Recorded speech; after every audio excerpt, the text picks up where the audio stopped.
ہزار داستان ایپیسوڈ 6۔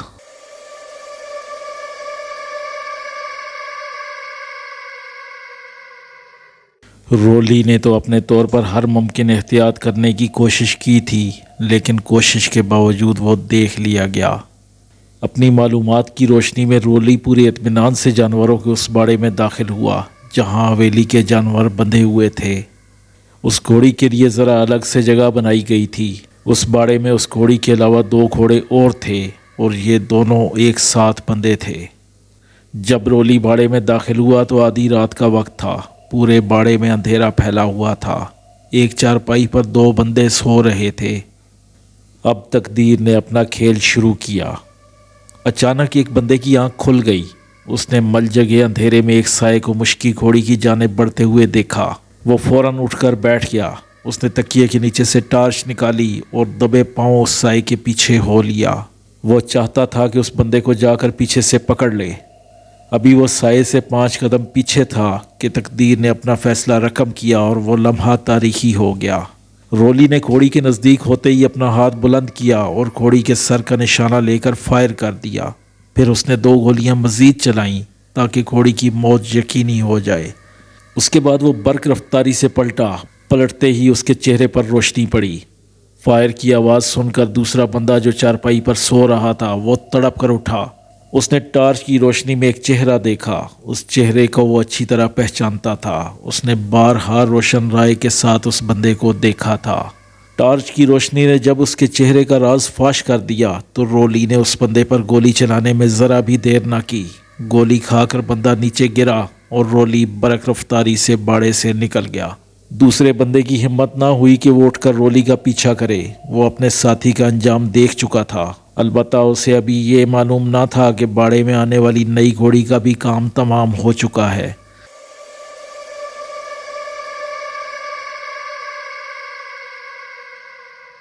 صبح کی روشنی راجہ سلیم کی حویلی میں تہلکہ مچاتی ہوئی داخل ہوئی۔ باڑے کا رکھوالا راجہ سلیم کے سامنے کھڑا تھر تھر کانپ رہا تھا۔ وہ اپنے مالک کو بتا چکا تھا کہ گھوڑی اور اس کے ساتھی کو قتل کرنے والا روشن رائے کا بندہ خاص رولی تھا۔ راجہ سلیم بہت کائیاں آدمی تھا۔ وہ اس واقعہ کو پی گیا۔ اس نے روشن رائے سے کوئی شکوہ نہ کیا اور نہ ہی کسی کو بتایا کہ اس کا بندہ اور گھوڑی مارنے کے واقعے میں روشن رائے کا آدمی ملوث ہے۔ وہ روشن رائے سے اسی تپاک سے ملا جس طرح ملتا تھا، لیکن ہاتھ ملاتے ہوئے اس کے ہاتھ میں اب گرم جوشی نہ تھی۔ اس کا ہاتھ ڈھیلا اور سد تھا۔ راجہ سلیم نے کچھ عرصے خاموش رہنے کے بعد اپنا ہاتھ دکھایا۔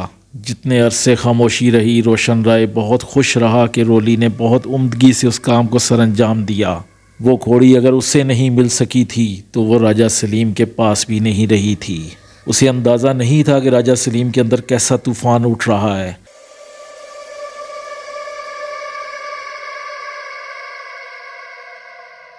ایک دن وہ حویلی کے باغ میں ٹہل رہا تھا کہ اس نے بابو کرنٹ کو بلوا بھیجا۔ 10 منٹ کے بعد بابو کرنٹ اس کے سامنے ہاتھ باندھے کھڑا تھا۔ وہ باغ میں پڑی ایک بڑی کرسی پر بیٹھ گیا اور اس نے بابو کرنٹ کو اوپر سے نیچے تک بڑے غور سے دیکھا، پھر بولا، ہاں بھئی بابو کرنٹ، تم آ گئے؟ جی راجہ سائیں، بابو کرنٹ نے مؤدبانہ انداز میں کہا۔ بابا تم یہ بتاؤ کہ تم نام کے بابو کرنٹ ہو یا واقعی کسی کو کرنٹ مار سکتے ہو؟ راجہ سلیم نے اپنے مخصوص انداز میں آنکھیں پھیلائیں۔ راجہ سائیں آپ حکم کریں، 440 وولٹ کا کرنٹ لگے ہی لگے۔ اس نے اپنے سینے پر ہاتھ رکھ کر بڑی جان نثاری سے کہا۔ بابو تمہیں روشن گوٹھ جانا ہوگا، راجہ سلیم نے حکم صادر کیا۔ جاؤں گا راجہ سائیں، سر کے بل جاؤں گا، وہ فرما برداری سے بولا۔ آج میں تمہیں ایک راز کی بات بتاتا ہوں، غور سے سن۔ وہ جو ہماری ایک گھوڑی اور ایک بندے کو کسی نے قتل کیا تھا، جانتا ہے وہ کون تھا؟ راجہ سلیم نے سوال اٹھایا۔ راجہ سائیں اگر اس کا پتہ پڑ جاتا تو میں قاتل کو پاتال سے بھی پکڑ لاتا، بابو کرنٹ فوراً بولا۔ وہ روشن رائے کا بندہ رولی تھا، راجہ سلیم نے حقیقت سے آگاہ کیا۔ اچھا راجہ سائیں، حیرت ہے ایسا کام اس نے کیسے کیا؟ بابا اس میں اس رولی کا کوئی قصور نہیں، اسے جیسا حکم ملا ویسا کر دیا۔ ابھی بابا میں تمہیں کوئی حکم دوں گا تو تم کیا کرو گے؟ وہی راجہ سائیں جو آپ حکم کریں گے۔ اب دیکھو بابو کرنٹ، روشن رائے نے ہماری پسند کی گھوڑی مروا دی، تو بابا خون کا بدلہ تو خون ہی ہے نا بابا؟ راجہ سلیم نے پوچھا۔ بالکل راجہ سائیں، بالکل، آپ ٹھیک بولتے ہو۔ پھر میری بات غور سے سنو، روشن رائے کے پاس 10-12 گھوڑے ہیں، ان میں سب سے اچھا گھوڑا سفید رنگ کا ہے۔ اس گھوڑے کی پہچان یہ ہے کہ وہ پورے کا پورا سفید ہے، مگر اس کی پیشانی پر روپے بھر کا کالا نشان ہے۔ بابا وہ اس گھوڑے پر جان دیتا ہے، بس اس گھوڑے کو استبل سے نکالنا ہے بابا، کر لو گے یہ کام؟ راجہ سلیم نے اپنی چھوٹی چھوٹی آنکھوں سے اسے گھور کر دیکھا۔ جان پر کھیل کر کروں گا، بابو کرنٹ نے سچے لہجے میں کہا۔ بس تو بابو کرنٹ، تو کرنٹ کی طرح دوڑ جا، پر ایک بات کا دھیان رکھنا، گولی نہیں چلانی ہے بابا، کلہاڑی چلانی ہے۔ راجہ سائی میں سمجھا نہیں۔ کوئی بات نہیں بابو کرنٹ، میں تمہیں سمجھاتا ہوں کہ کیا کرنا ہے۔ پھر راجہ سلیم نے اچھی طرح سمجھا دیا کیا کرنا ہے اور کیسے کرنا ہے۔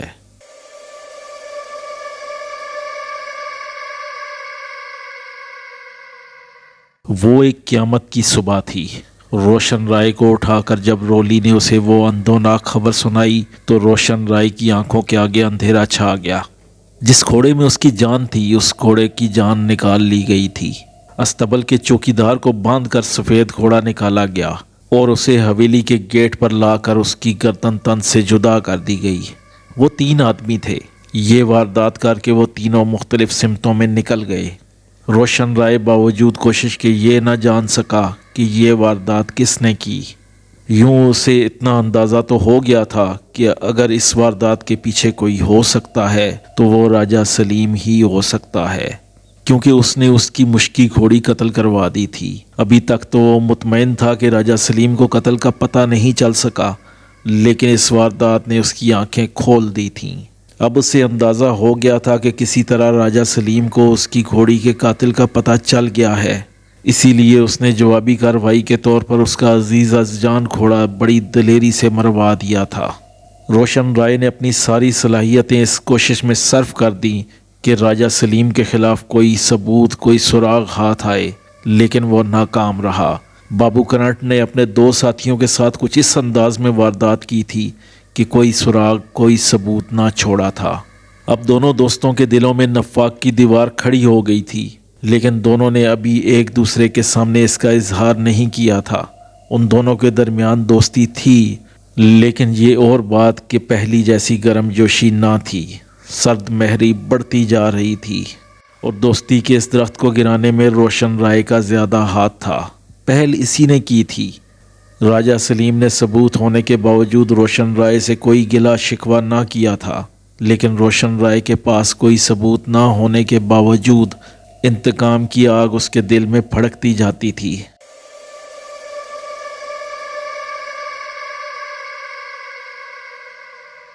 کچھ عرصہ کے بعد الیکشن آ گئے، اگرچہ دونوں کے حلقے الگ الگ تھے اور اس سے پہلے روشن رائے نے کبھی الیکشن میں حصہ لینے کی کوشش بھی نہ کی تھی، لیکن اس مرتبہ دونوں نے ایک ہی حلقے سے الیکشن لڑنے کی ٹھان لی۔ دونوں نے اپنی اپنی پارٹیوں سے ٹکٹ حاصل کر لیے اور الیکشن کی گہما گہمی شروع ہو گئی۔ دونوں نے جلسے جلوس کرنے شروع کر دیے، دونوں نے ایک دوسرے کے خلاف بولنا شروع کر دیا۔ روشن رائے کی کوشش تھی کہ جہاں راجہ سلیم جلسہ کرے وہیں اس کا بھی جلسہ ہو۔ نتیجے میں ایک دوسرے کے جلسے درہم برہم ہونے لگے تھے اور ایک وقت ایسا آیا کہ دونوں دوست ایک دوسرے کے سامنے کھل کر مقابل آ گئے۔ دوستی اندر ہی اندر دشمنی میں بدلی اور پھر یہ سیاسی رنگ اختیار کر گئی۔ پھر وہ وقت آیا کہ دونوں امیدواروں نے ایک ہی دن، ایک ہی جگہ اور ایک ہی وقت جلسے کا اعلان کر دیا۔ دونوں یہ بات اچھی طرح جانتے تھے کہ اس اعلان کا نتیجہ کیا نکلے گا۔ ظاہر ہے جب ایک ہی جگہ اور ایک ہی وقت جلسہ ہوگا تو حشر کیا ہوگا۔ دونوں کے کارکنان نے اپنا اپنا سٹیج تعمیر کرنے کی کوشش کی۔ خوب ہنگامہ ہوا، خون خرابہ ہوا۔ دونوں امیدوار جب میدان حشر میں پہنچے تو اپنا اپنا اعمال نامہ ادھر ادھر اٹھائے پھرے۔ گولیاں چلی، راجہ سلیم کے بازو میں بھی ایک گولی لگی، روشن رائے کو بھی زخم آئے۔ دونوں امیدوار اپنے اپنے زخم چاٹتے اپنے اپنے علاقے میں واپس چلے گئے۔ جلسہ کوئی نہ کر سکا۔ اس آپس کی ہنگامہ آرائی کا نتیجہ وہی نکلنا تھا جو نکلنا چاہیے تھا۔ اس حلقے سے ایک تیسرا امیدوار کامیاب ہو گیا، اس شکست نے دونوں کے دلوں میں انتقام کی آگ مزید بھڑکا دی۔ اب دونوں دشمن ایک دوسرے کو نیچا دکھانے کے لیے جو چاہتے کر گزرتے اور چھپانے کی بجائے بتا دیتے کہ یہ کام اس نے کیا ہے۔ جب دوستی تھی تو وہ ضرب المثل تھی، اب دشمنی ہوئی تو وہ بھی ضرب المثل ہو گئی تھی۔ اب دونوں ایک دوسرے کے جان کے دشمن تھے، ایک دوسرے کی عزتوں کے دشمن تھے۔ اسی اثناء میں راجہ سلیم کے بیٹے کی بیوی کو شہر سے ایک ڈاکوؤں کی پارٹی نے اغوا کیا۔ روشن رائے تک جب یہ خبر پہنچی تو اس نے راجہ سلیم کی بہو کو ڈاکوؤں کے سردار سے تھوڑا بہت تاوان دے کر اپنے قبضے میں کر لیا اور پھر اس کی لاش راجہ سلیم کی حویلی بھجوا دی۔ راجہ سلیم تڑپ کر رہ گیا۔ راجہ سلیم اب کسی موقع کی تلاش میں تھا کہ موقع خود بخود چل کر اس کے پاس آ گیا۔ ماروی کی زبانی جو کچھ معلوم ہوا اس سے ظاہر ہوتا تھا کہ روشن رائے کے نزدیک اپنی بہو کی کوئی اہمیت نہیں تھی۔ اس نے خود ہی اسے دربدر کر دیا تھا، لیکن تھی تو وہ اس کی بہو، اس کے اکلوتے بیٹے کمال رائے کی بیوی۔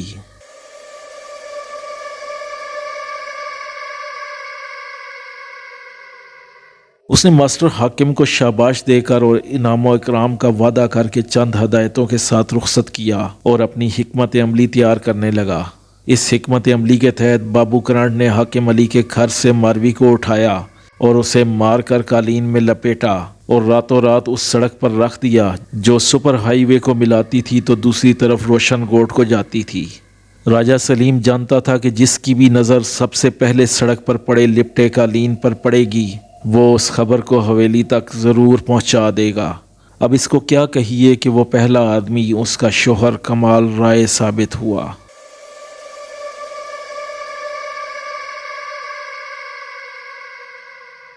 کمال رائے اپنی بیوی کی گمشدگی سے پریشان تھا، اگرچہ اس کے باپ نے اسے یہی باور کرانے کی کوشش کی تھی کہ ماروی ایک لڑکے کو جنم دے کر چل بسی ہے، لیکن حقائق نے اس سانحہ کی سرے سے نفی کر دی تھی۔ جب اس نے اپنی بیوی کی تلاش میں سرگرمی دکھائی اور وہ اس راز کے نزدیک پہنچنے لگا تو اس کے باپ نے اس کی حویلی بدری کے احکامات جاری کر دیے۔ اس نے حویلی بلا پسو پیش چھوڑ دی۔ وہ اپنی ماں کی آنکھوں میں آنسو نہیں دیکھ سکتا تھا۔ اسے کیا پتا تھا کہ جن آنسوؤں کی وجہ سے اس نے حویلی چھوڑنا گوارا کر لیا وہ آنسو خود اس کی آنکھوں میں بھر آئیں گے، اس کی بیوی یوں راہ میں مل جائے گی۔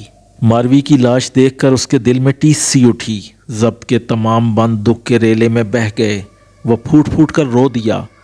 رولی اور ہولی اسے واپس حویلی لے جانا چاہتے تھے لیکن اس نے جانے سے انکار کر دیا۔ اس نے اپنی ماروی کی لاش کو اپنے ہاتھوں میں اٹھایا، اسے پجیرو کی پچھلی سیٹ پر ڈالا اور خود بھی اس کے ساتھ بیٹھ گیا۔ پھر اس نے انتہائی سرد لہجے میں حکم دیا، چلو کراچی چلو۔ رولی نے جب چھوٹے مالک کو لاش کے ساتھ پیچھے بیٹھے ہوئے دیکھا تو اندازہ لگا لیا کہ وہ کسی قیمت پر حویلی نہیں جائیں گے۔ اس نے فوراً فیصلہ کیا۔ اس نے ہولی کو چند ہدایات دے کر ایک بندے کے ساتھ واپس حویلی جانے کو کہا اور پھر خود 2 بندوں کے ساتھ پجیرو میں بیٹھ گیا اور ڈرائیونگ سیٹ سنبھال لی اور پجیرو کمال رائے کے حکم کے مطابق کراچی کی جانب روانہ ہو گئی۔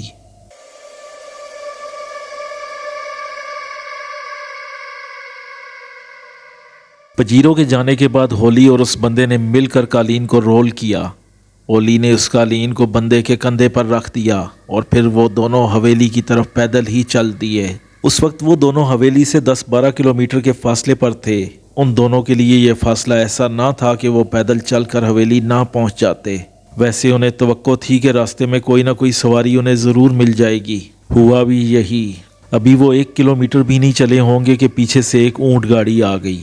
گاڑی والا روشن گوٹ کا ہی تھا۔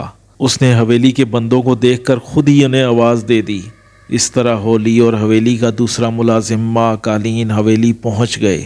ہولی نے حویلی میں پہنچ کر قالین برآمدے میں رکھوایا اور خود روشن رائے کی تلاش میں چل دیا۔ اتنے میں اس کی نظر نفیسہ بیگم کی ملازمہ خاص بھاگ پری پر پڑی۔ وہ تیزی سے قدم بڑھاتا اس کے نزدیک پہنچا۔ کیا ہوا؟ بھاگ پری نے ہولی کی پریشان صورت دیکھ کر پوچھا۔ مالک کہاں ہیں؟ اس نے پوچھا۔ وہ مالکن کے ساتھ ناشتہ کر رہے ہیں، بھاگ پری نے جواب دیا۔ جب ناشتہ کر لیں تو انہیں خبر دینا کہ میں ان سے ملنا چاہتا ہوں، بہت ضروری کام ہے۔ بھاگ پری ڈرائنگ روم میں پہنچی تو روشن رائے ناشتہ کر چکا تھا۔ مالک وہ ہولی آیا ہے، کوئی خبر لایا ہے؟ بھاگ پری نے بڑے مؤدبانہ انداز میں چک کر کہا۔ ہولی آ گیا؟ روشن رائے نے چونک کر گھڑی دیکھی۔ کیا اس کے ساتھ رولی بھی ہے؟ نہیں مالک، اکیلا ہے، وہ بولی۔ اچھا، میں اپنے کمرے میں جا رہا ہوں، تم اسے وہاں بھیج دو۔ روشن رائے نفیسہ بیگم کے چہرے پر نظر ڈالتا ہوا اٹھ گیا اور تمکنت سے چلتا ہوا کمرے سے نکل گیا۔ وہ حویلی کے اندرونی حصے سے اپنی نشست گاہ پہنچ گیا۔ ابھی وہ ملاقات کے اس خاص کمرے میں پہنچ کر صوفے پر بیٹھا ہی تھا کہ موبائل فون کی گھنٹی بجی۔ اس نے موبائل فون کا بٹن دبا کر بڑے گھمبیر لہجے میں کہا، ہیلو۔ ہا ہا ہا، ادھر سے ایک زہریلا قہقہا سنائی دیا۔ کون ہو تم؟ روشن رائے نے غصیلے لہجے میں کہا۔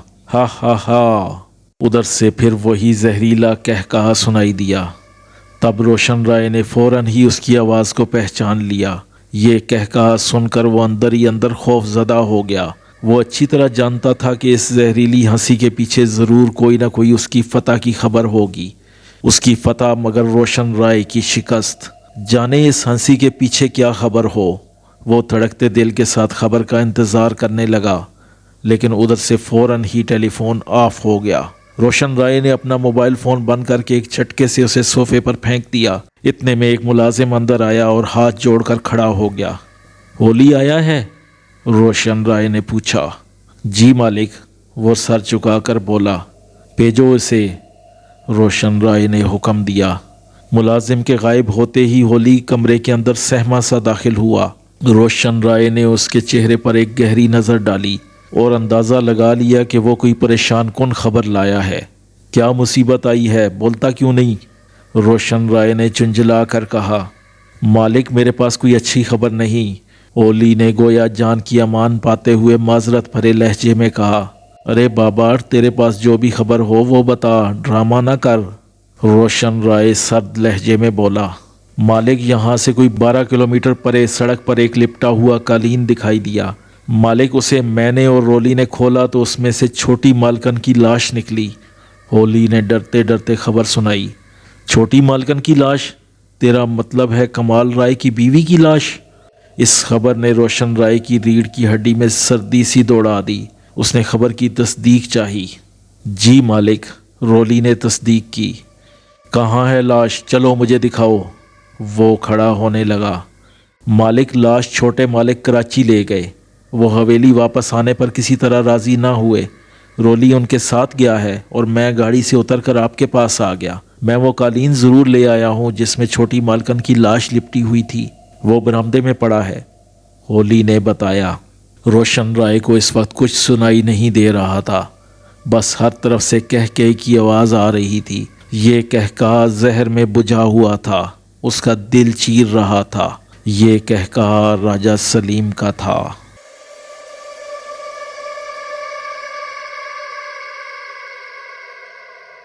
کراچی پہنچنے تک پجیروں میں موت کا سناٹا چھایا رہا۔ کسی میں ہمت نہ تھی کہ جو کمال رائے سے مخاطب ہو سکتا۔ رولی بس نظر اٹھا کر آئینے میں دیکھ لیتا تھا۔ کمال رائے نے ماروی کا سر اپنی گود میں رکھا ہوا تھا۔ وہ بار بار سر پر ہاتھ پھیر کر اس کا چہرہ دیکھتا تھا۔ ماروی کا چہرہ زرد تھا، اس کے ہونٹوں پر ہلکی سی مسکان تھی کہ وہ جب بھی اپنے ہونٹ دھیرے سے بند کرتی تو یوں محسوس ہوتا جیسے وہ مسکرا رہی ہو۔ وہی مسکراہٹ مرنے کے بعد بھی اس کے ہونٹوں پر موجود تھی۔ وہ اس کا چہرہ دیکھتا تو اس کی آنکھوں سے آنسو جاری ہو جاتے تھے۔ پورے راستے اس کی آنکھوں سے گرم گرم آنسو نکل کر اس کے رخساروں پر بہتے رہے۔ اس کے آنسو پوچھنے والا کوئی نہ تھا، خود اسے رونے کی فرصت نہ تھی۔ وہ روتا یا اپنے آنسو پوچھتا۔ کراچی میں داخل ہونے سے پہلے رولی کمال رائے سے مخاطب ہوا۔ مالک کہاں جائیں گے؟ اس نے کئی گھنٹے کے بعد کسی کی آواز سنی تو چونکا۔ وہ اپنے حواسوں میں کب تھا؟ جب سے اس نے ماروی کی لاش دیکھی تھی اس پر دکھوں کے پہاڑ ٹوٹ پڑے تھے، اس کے حواس گم ہو چکے تھے۔ وہ کسی صورت میں اپنی ماروی سے جدا نہیں ہونا چاہتا تھا۔ وہ اسے لے کر ہاسٹل میں نہیں جا سکتا تھا، اسی لیے اس نے کچھ دیر سوچ کر کہا، ڈیفنس چلو۔ رولی کمال رائے کے اس فیصلے سے خوش ہوا۔ اسے ڈر تھا کہ مالک کہیں ایسی جگہ نہ چلے جائیں جہاں وہ ان کے ساتھ نہ جا سکے۔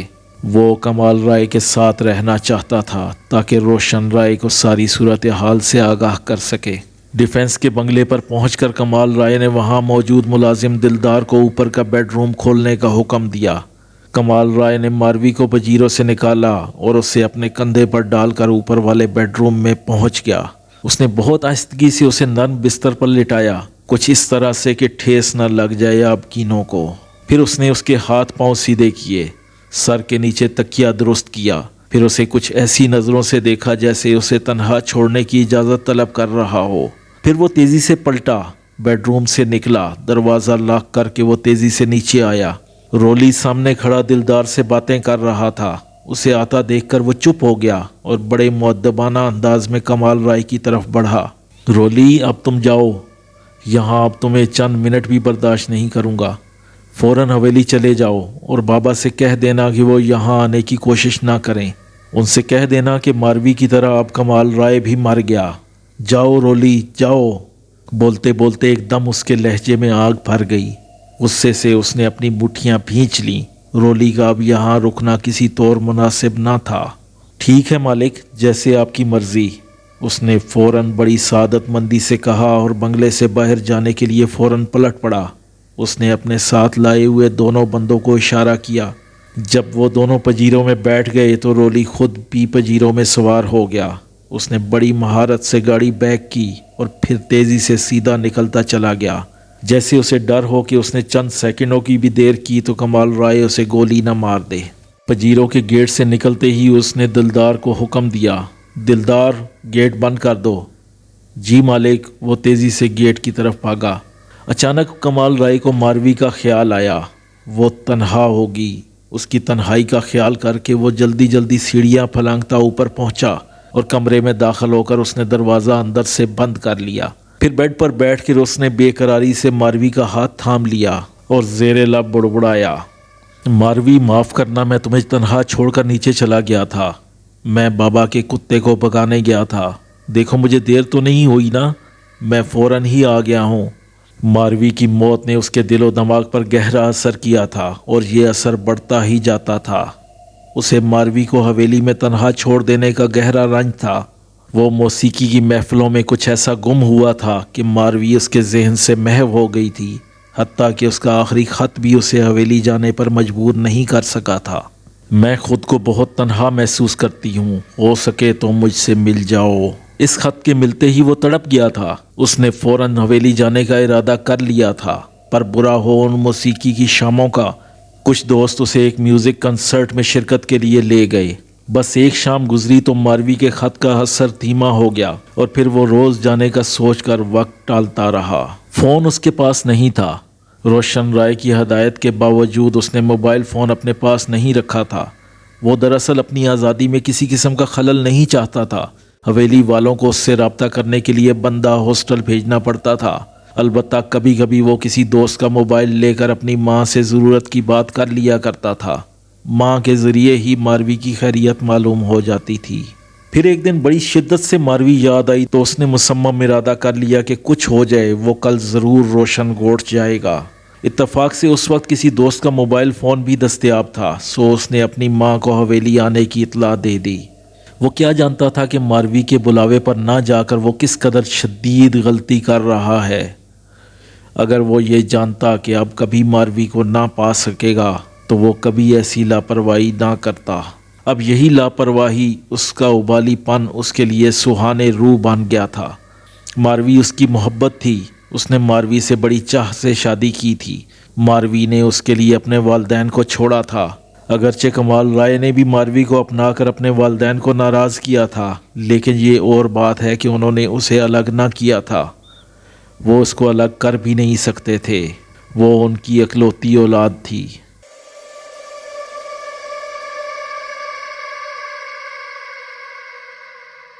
کمال رائے ماروی کی صورت تکے جا رہا تھا اور اس کے دماغ میں ماروی کے ساتھ گزارے وقت کی فلم بڑی تیزی سے چل رہی تھی۔ وہ بڑبڑائے جا رہا تھا، بولے جا رہا تھا اور ماروی آنکھیں بند کیے ہونٹوں پر مسکان سجائے خاموشی سے سنے جا رہی تھی۔ وہ بے حس و حرکت پڑی تھی۔ اسی طرح پوری رات گزر گئی۔ صبح ہوتے ہی روشن گوٹھ سے نفیسہ کا فون آیا۔ دلدار نے ریسیور اٹھایا۔ ہیلو، کون؟ دلدار؟ ادھر سے نفیسہ بیگم نے پوچھا۔ جی مالکن، میں دلدار بول رہا ہوں۔ دلدار نے نفیسہ بیگم کی آواز پہچان کر جواب دیا۔ چھوٹے مالک کہاں ہیں؟ نفیسہ بیگم نے تشویش سے پوچھا۔ وہ تو اوپر کے کمرے میں ہیں، جب سے آئے ہیں وہیں ہیں، انہوں نے اندر سے کمرہ بند کر رکھا ہے۔ میں نے اور سروری نے اوپر کئی بار چکر لگائے مگر دروازہ بند پایا۔ دلدار نے مختصراً رات کی روداد بیان کر دی۔ جا اب اوپر جا، دروازہ بجا کر چھوٹے مالک کو بتا کہ میرا فون ہے، نفیسہ بیگم نے حکم دیا۔ اچھا جی جاتا ہوں۔ دلدار رسیور رکھ کر اٹھ گیا۔ دلدار کی بیوی سروری کچن میں ناشتے کی تیاری کر رہی تھی۔ ٹیلی فون کی گھنٹی کی آواز سن کر وہ دلدار کے پاس آ گئی۔ اس نے دلدار کو رسیور رکھ کر اٹھتے دیکھا تو اشارے سے پوچھا، کیا ہے؟ مالکن کا فون ہے، وہ چھوٹے مالک کو بلا رہی ہیں، دلدار نے کمرے سے نکلتے ہوئے کہا۔ سروری بھی اس کے ساتھ ہو لی۔ اوپر پہنچ کر دلدار نے دروازے کے ہینڈل کو آہستہ سے گھمایا لیکن دروازہ نہ کھلا، وہ اندر سے بند تھا۔ ابھی وہ دروازے پر دستک دینے ہی والا تھا کہ سروری نے اسے آواز دی، دلدار ادھر آ۔ اس کی آواز میں کوئی ایسی بات تھی کہ وہ چونکے بنا نہ رہ سکا۔ وہ نزدیک پہنچ کر بولا، ہاں کیا ہوا؟ سروری خاموشی سے اس کا ہاتھ پکڑ کر کھڑکی کی طرف لے گئی۔ کھڑکی شیشے کی تھی اور درمیان سے تھوڑا سا پردہ ہٹا ہوا تھا، اندر لائٹ جل رہی تھی۔ کھلے ہوئے پردے میں سے کمال رائے صاف نظر آ رہا تھا۔ وہ ایک گیلے تولیے سے ماروی کا منہ صاف کر رہا تھا۔ لگتا ہے چھوٹے مالک پاگل ہو گئے ہیں، کوئی لاش کا بھی منہ دھلاتا ہے، دلدار پریشان ہو کر بولا۔ اب کیا کروں سروری، دروازہ بجاؤں؟ ہاں بجاؤ، انہیں بتاؤ کہ مالکن کا فون آیا ہے، سروری نے مشورہ دیا۔ اچھا، دلدار ہمت کر کے آگے بڑھا۔ اس نے آہستہ سے دروازہ بجایا۔ دلدار دروازہ بجا کر فوراً پیچھے ہٹ گیا۔ اس نے سروری کو اپنے قریب کر لیا۔ وہ خوف زدہ لگ رہا تھا۔ اسے اندازہ نہیں تھا کہ کمال رائے دروازہ کھول کر اس سے کس قسم کا برتاؤ کرے گا۔ دروازہ بجانے کا کوئی اثر نہ ہوا۔ کچھ دیر انتظار کے بعد دروازہ نہ کھلا۔ تب سروری نے اسے دوبارہ دروازہ بجانے کا اشارہ کیا۔ وہ آگے بڑھنے کی بجائے پیچھے ہٹ گیا اور اس نے سروری کو آگے کر دیا۔ مجبوراً سروری کو دروازہ کھٹکھٹانا پڑا۔ چند لمحوں کے بعد اندر کھٹ پھٹ کی آواز آئی۔ دروازہ کھلتے ہی کمال رائے کا چہرہ نظر آیا۔ سروری اس کا چہرہ دیکھ کر پریشان ہو گئی۔ اس کے چہرے پر وحشت برس رہی تھی۔ اس کی آنکھیں سرخ تھیں جیسے وہ رات بھر نہ سویا ہو۔ بال بکھرے ہوئے تھے، لباس بے ترتیب تھا۔ کمال رائے نے سروری کو دیکھتے ہی کہا، سروری ناشتہ لاؤ، میری ماروی کب سے ناشتے کا انتظار کر رہی ہے۔ ہائے اللہ! کمال رائے کی بات سن کر سروری پریشان ہو کر ایک دم پیچھے ہٹی۔ چھوٹے مالک، حویلی سے مالکن کا فون آیا ہے، وہ آپ کو بلا رہی ہیں، دلدار آگے بڑھ کر بولا۔ ارے بے وقوف، میری بات سن، میری ماروی رات سے بھوکی ہے، اس کے لیے جلدی سے ناشتہ لا، جا جلدی جا، کمال رائے نے اپنی کہی، گویا اس نے دلدار کی بات سنی ہی نہیں۔ چھوٹے مالک، میں ابھی ناشتہ لے کر آتی ہوں، آپ جب تک مالکن سے بات کر لیں۔ سروری نے اسے سنبھالنے کی کوشش کی۔ کون مالکن؟ اس نے کھوئے ہوئے انداز میں پوچھا۔ چھوٹے مالک، کیا آپ اپنی ماں کو بھی بھول گئے؟ سروری نے دکھ بھرے لہجے میں کہا۔ سروری، یہاں سے دفع ہو جاؤ، میرا کوئی نہیں ہے، بس میری ماروی ہے، اس کے لیے ناشتہ لاؤ، وہ کب سے ناشتے کا انتظار کر رہی ہے۔ یہ کہہ کر اس نے جواب سننے کا بھی انتظار نہ کیا اور دھڑاک سے دروازہ بند کر دیا۔ وہ دونوں ہونکوں کی طرح ایک دوسرے کا منہ دیکھنے لگے۔ اب کیا کریں؟ دلدار پریشان ہو کر بولا۔ مالکن کو کیا بتائیں؟ دیکھ دلدار، مالکن سے کچھ چھپانے کی ضرورت نہیں، انہیں صاف صاف بتا دے۔ سروری زینے کی طرف بڑھی۔ تو بات کر لینا، تو انہیں سمجھا کر بتا دے گی، دلدار نے سیڑھیاں اترتے ہوئے کہا۔ چل ٹھیک ہے، میں بات کر لیتی ہوں، سروری نے جرأت مندی کا ثبوت دیا۔ پھر نیچے پہنچ کر سروری نے قالین پر بیٹھ کر ریسیور اٹھایا اور ہر وہ بات بتا دی جو اس نے دیکھی اور سنی تھی۔ یہ ساری باتیں سن کر نفیسہ بیگم کے تو ہوش اڑ گئے۔ اس کا اکلوتا اور لاڈلا بیٹا اور اس کی یہ حالت، اگر وہ سچ مچ پاگل ہو گیا ہے تو وہ کہیں کی بھی نہیں رہے گی۔ اس نے فوراً اپنے آپ کو سنبھالا اور کمال رائے کی کیفیت کے پیش نظر اس نے سروری کو ہدایت دی۔ سروری، دیکھ چھوٹے مالک کا خیال رکھنا، دلدار سے کہے کہ گھر کے گیٹ پر تالا ڈلوا دے، کہیں چھوٹے مالک باہر نہ نکل جائیں۔ میں فوراً ہی بڑے مالک کو لے کر نکل رہی ہوں، تم دونوں اس وقت تک چھوٹے مالک کا خیال رکھو، وہ جیسا کہیں کر دینا، ٹھیک ہے؟ جی مالکن ٹھیک ہے، میں ابھی گیٹ پر تالا ڈلوا دیتی ہوں۔ چھوٹے مالک ناشتہ مانگ رہے ہیں، ابھی اوپر جا کر دے آتی ہوں، آپ بے فکر ہو جائیں، میں ان کا پورا خیال رکھوں گی، سروری نے بڑی سعادت مندی اور بردباری سے کہا۔ سروری کا جواب سن کر نفیسہ بیگم کو ٹھارس سی ہو گئی۔ وہ جانتی تھی کہ سروری خاصی سمجھدار عورت ہے، کمال رائے کو خوش اسلوبی سے سنبھال لے گی۔ اس نے ریسیور کریڈل پر رکھا تو سامنے بیٹھے ہوئے روشن رائے نے اپنی مونچھ پر تاؤ دیتے ہوئے پوچھا، کیا ہوا نفیسہ؟ فوراً کراچی چلنے کا انتظام کریں، کمال رائے نے پوری رات لاش کے ساتھ گزاری ہے، وہ بہکی بہکی باتیں کر رہا ہے، کہیں وہ سچ مچ پاگل نہ ہو جائے۔ نفیسہ بیگم کی آواز میں لرزش تھی۔ کیا کہہ رہا ہے؟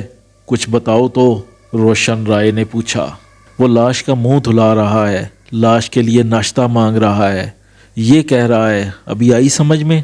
نفیسہ بیگم نے دکھ بھرے انداز میں کہا۔ بابا یہ تو بڑی خطرناک بات ہے۔ روشن رائے فکر مندی سے کھڑا ہو گیا۔ تم ایسا کرو، جلدی سے کپڑے تبدیل کر لو، میں رولی کو کہتا ہوں وہ گاڑی لے کر آ جائے۔ ٹھیک ہے، نفیسہ بیگم نے کہا اور جانے کی تیاری میں لگ گئی۔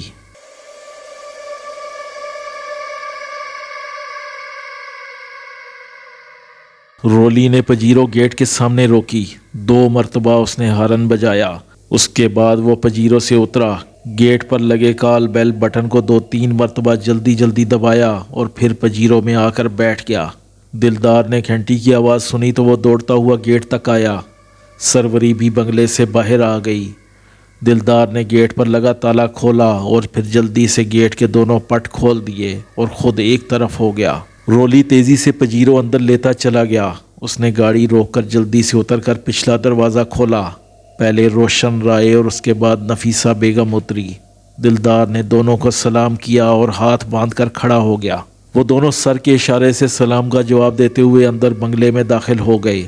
روشن رائے ڈرائنگ روم میں جا کر بیٹھ گیا اور اپنے بائیں ہاتھ سے ایک مونچھ موڑنے لگا۔ نفیسہ بیگم بیڈ روم میں داخل ہو کر بیڈ پر نیم دراز ہو گئی۔ سروری نے جلدی سے مالکن کے پیر پکڑ لیے اور انہیں آہستہ آہستہ دبانے لگی۔ چھوٹے مالک کہاں ہے؟ نفیسہ بیگم نے پوچھا۔ وہ اوپر ہی ہیں، میں انہیں ناشتہ دے آئی تھی، سروری نے بتایا۔ وہ ابھی تک بیڈ روم سے نہیں نکلا؟ نفیسہ بیگم فکر مند ہوئی۔ نہیں مالکن، سروری نے بتایا۔ اچھا آؤ میرے ساتھ اوپر چلو، نفیسہ بیگم نے بیڈ سے پاؤں نیچے اتارتے ہوئے کہا۔ سروری نے جلدی سے نفیسہ بیگم کے پیروں میں جوتے پہنائے اور پیچھے ہٹ کر کھڑی ہو گئی۔ نفیسہ بیگم بیڈ روم سے نکل کر باہر آئی اور راہداری پار کر کے اوپر چڑھنے لگی۔ اس کے پیچھے سروری تھی۔ نفیسہ بیگم کا دل تیزی سے دھڑک رہا تھا۔ وہ یہ سوچ کر ہول رہی تھی کہ کمال رائے کی جانے کیا حالت ہوگی۔ اوپر پہنچ کر اس نے 2 لمبے لمبے سانس لیے اور سروری کو دروازہ کھٹکھٹانے کا اشارہ کیا۔ سروری نے دروازے پر دستک دینے کے ساتھ آواز بھی لگائی، چھوٹے مالک دروازہ کھولیں۔ کچھ دیر کے بعد اندر سے کھٹ پٹ کی آواز آئی جیسے دروازہ کھل رہا ہو، پھر ایک دم دروازہ کھلا۔ کمال رائے کا وحشت زدہ چہرہ نظر آیا۔ نفیسہ اس کا چہرہ دیکھ کر پونچکی رہ گئی، پھر اس کے دل میں ٹیس سی اٹھی۔ اس نے آگے بڑھ کر کمال رائے کے چہرے کو اپنے دونوں ہاتھوں میں لے لیا اور رقت آمیز لہجے میں بولی، میرے چاند تو نے اپنی کیا حالت بنا لی ہے؟ کمال رائے نے اسے اجنبی نگاہوں سے دیکھا اور اپنا چہرہ اس کے ہاتھوں سے الگ کر لیا اور واپس کمرے میں چلا گیا۔ نفیسہ بیگم اس کے پیچھے لپکی۔ کمرے کا برا حال تھا، ماروی کی لاش بیڈ پر پڑی تھی اور ناشتہ اس کے چاروں طرف بکھرا ہوا تھا۔ کمال رائے نے اسے بھرپور ناشتہ کرانے کی کوشش کی تھی۔ اس کے منہ پر جام، انڈا، مکھن، ڈبل روٹی کے پیس لپٹے ہوئے تھے، کپڑوں پر چائے پڑی تھی۔ کمال رائے کے ہاتھ میں مکھن لگا ڈبل روٹی کا سلائس موجود تھا۔ وہ بڑی فکر مندی سے ماروی کی طرف بڑھا جیسے اسے ناشتے میں دیر ہو گئی ہو۔ پھر اس نے بڑی چاہ سے اس کے منہ پر سلائس رکھا اور گویا ہوا، ماروی جلدی سے ناشتہ کر لو، یہ لوگ آ گئے ہیں، تم سے سب چھین کر لے جائیں گے۔ نہیں میرے کمال، تم پریشان نہ ہو، میں نے ماروی کے لیے ڈھیروں کھانا بنوایا ہے، میں اسے اپنے ہاتھوں سے کھلاؤں گی، ماروی سے کوئی کچھ نہیں چھینے گا بیٹے، یقین کرو۔ نفیسہ بیگم نے اس کی ذہنی حالت پر اندر ہی اندر روتے ہوئے اپنے اوپر بمشکل جبر کر کے کہا۔ ہاں، کمال رائے کے چہرے پر ایک دم خوشی پھیل گئی۔ تم بہت اچھی ہو، تم کون ہو؟ ہائے میرے لال، نفیسہ بیگم کا کلیجہ چھلنی ہو گیا۔ تو مجھے بھی نہیں پہچانتا؟ ارے میں تیری ماں ہوں۔ اچھا تم میری ماں ہو؟ اس کی آنکھوں میں کوئی پہچان نہ تھی، وہ بدستور اجنبی تھیں۔ ماروی سنا تم نے، میری ماں آئی ہے۔ کمال رائے کے اجنبی لہجے پر نفیسہ پر دکھ کا پہاڑ ٹوٹ پڑا۔ اس نے آگے بڑھ کر کمال رائے کو اپنی باہوں میں بھر لیا اور روتے ہوئے بولی، میں تیری ماں ہوں، تو مجھے پہچانتا کیوں نہیں؟ پہچان تو رہا ہوں، ماروی کو بتا رہا ہوں کہ تم میری ماں ہو۔ ماروی سنو، یہ میری ماں ہیں، انہیں اچھی طرح پہچان لو۔ کمال رائے کے لہجے کی اجنبیت برقرار تھی۔ اس کے لیے کھانا لاؤ، میری ماروی بھوکی ہے۔ ہاں میں اس کے لیے بہت سا کھانا لائی ہوں، میں تمہاری ماروی کو اپنے ہاتھ سے کھانا کھلاؤں گی۔ آؤ تم نیچے چلو، چل کر کھانا دیکھ لو، کیا کیا کھائے گی تمہاری ماروی، اپنی پسند سے ڈشیں بھر لو۔ نفیسہ بیگم نے بڑی محبت سے کہا۔ یہ تو ٹھیک ہے۔ کمال رائے نے نفیسہ بیگم سے اتفاق کیا۔ پھر وہ نفیسہ بیگم کو الگ کر کے ماروی کے پاس جا کر کھڑا ہو گیا اور دھیرے سے بولا، ماروی تم کیا کھاؤ گی، مجھے بتاؤ۔ پھر وہ کان لگا کر جیسے کچھ سننے لگا۔ اس کے بعد اس نے گردن ہلائی جیسے وہ کچھ سمجھ گیا ہو۔ پھر وہ بولا، ٹھیک ہے ماروی، میں سمجھ گیا، میں ابھی تمہاری پسند کی ڈشیں لے کر آتا ہوں۔ اس نے پھر نفیسہ کے ساتھ چلنے کا انتظار بھی نہیں کیا۔ وہ جیسے جلدی میں تھا، جلدی سے کمرے سے نکل کر سیڑھیاں اترنے لگا۔ نیچے آ کر وہ راہداری میں رک گیا، کھڑے ہو کر چاروں طرف اونوکوں کی طرح دیکھنے لگا، جیسے وہ کسی نئی جگہ پر آ گیا ہو۔ اتنے میں نفیسہ بیگم اس کے پاس پہنچ گئی اور وہ کمال رائے کا ہاتھ پکڑ کر بولی، ادھر آؤ کمال۔ کمال رائے نے ایک نظر اسے دیکھا اور پھر خاموشی سے اس کے ساتھ چل دیا، جیسے کسی اندھے کو لاٹھی کا سہارا مل جائے۔ نفیسہ بیگم اسے اپنے ساتھ بیڈ روم میں لے آئی اور دروازہ اندر سے بند کر دیا۔ اسی وقت اس نے دروازے کے تالے میں چابی گھومنے کی آواز سنی۔ تالا بند ہونے کی آواز پر اس نے سکون کا سانس لیا اور کمال رائے سے مخاطب ہو کر بولی، بیٹھ جاؤ بیٹا۔ اچھا، کمال رائے نے کہا اور لاپرواہی سے بیڈ پر بیٹھ گیا۔ ماں نے اپنے بیٹے کا چہرہ غور سے دیکھا تو دل پر آری سی چل گئی۔ 2 دن میں اس کی حالت کیا سے کیا ہو گئی تھی۔ بکھرے بال، سرخ آنکھیں، چہرے پر مردنی، بے ترتیب لباس، یہ وہ کمال ہی نہ تھا۔ بیٹا ماروی تمہاری شکایت کر رہی تھی، نفیسہ بیگم کچھ سوچ کر بولی۔ میری شکایت؟ کمال رائے کے چہرے پر افسردگی چھا گئی۔ ہاں بیٹا، شکایت تو وہ کرے گی، کوئی بیوی اپنے شوہر کو اس حالت میں نہیں دیکھ سکتی۔ مجھے کیا ہوا؟ کمال رائے نے اپنے آپ پر نظر ڈالتے ہوئے کہا۔ وہ کہہ رہی تھی انہوں نے منہ ہاتھ دھویا ہے، نہ کپڑے بدلے ہیں اور نہ کچھ کھایا ہے۔ اچھا ٹھیک ہے، میں واش روم جا کر ہاتھ منہ دھو لیتا ہوں۔ بیٹا نہا لو، فریش ہو جاؤ گے۔ اچھا ٹھیک ہے، تم واش روم میں جاؤ، میں ماروی سے تمہارے کپڑے منگواتی ہوں۔ ٹھیک ہے۔ کمال رائے بڑی سعادت مندی سے واش روم چلا گیا۔ اس کے واش روم جانے کے بعد نفیسہ نے بیڈ روم کا دروازہ بجایا۔ فوراً ہی باہر سے آواز آئی، جی مالکن، میرا سوٹ کیس لاؤ جو میں حویلی سے لائی ہوں۔ اچھا مالکن، سروری نے جواب دیا۔ کچھ ہی دیر میں دروازہ کھلا اور سروری ایک سوٹ کیس لے کر اندر داخل ہوئی اور پھر اسے میز پر رکھ کر فوراً واپس چلی گئی۔ دروازے میں پھر سے تالا لگ گیا۔ نفیسہ بیگم نے سوٹ کیس سے کمال رائے کے کپڑے اور شیونگ باکس نکالا اور واش روم کا دروازہ بجایا۔ کمال رائے نے تھوڑا سا دروازہ کھول کر ہاتھ باہر نکال دیا۔ اس نے کپڑے اور شیونگ باکس اسے تھماتے ہوئے کہا، ماروی نے کہا ہے کہ شیو بھی بنا لیں۔ کمال رائے نے کوئی جواب دیے بغیر کپڑے اور شیونگ باکس پکڑ لیا اور واش روم کا دروازہ بند کر لیا۔ 10-15 منٹ کے بعد جب وہ واش روم سے باہر آیا تو اس کی شکل تبدیل ہو چکی تھی۔ نفیسہ بیگم نے اسے دیکھ کر سکون کا سانس لیا۔ اب وہ انسان کا بچہ دکھائی دے رہا تھا۔